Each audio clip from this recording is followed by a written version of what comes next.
Oi, galerinha do YouTube.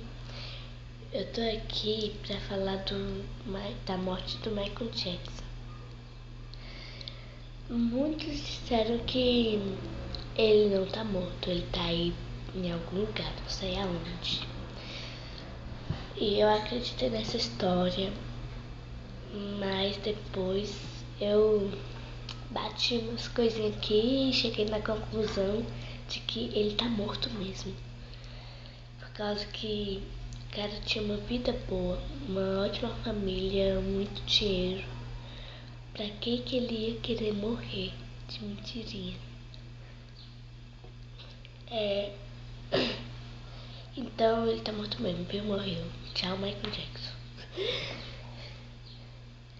Eu também queria falar sobre a morte de Elvis Presley, mas como eu não sei o motivo, como eu não sei nada, sério mesmo, eu não sei nada de Elvis Presley. Eu não vou falar. Eu quero falar agora da morte desse Ken humano que morreu faz pouco tempo. Caraca, velho, pra que ele fez isso com ele mesmo? Pra que ele colocou hidrogel, velho? O menino era gato, velho. Ele era muito lindo, com aquele cabelo pretinho. Depois que ficou loiro, ficou feio. Com aquele cabelo pretinho, bonitinho. Não precisa colocar hidrogel nas pernas. Pra que o menino foi colocar? Olha, depois ficou com câncer.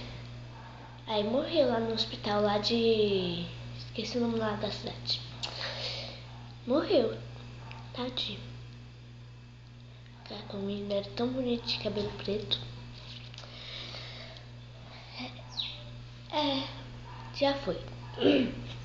É isso, gente. Tenha um bom dia. E quem gostou, curte aí. Dá um curte. Quem não gostou, só lamento. Tchau.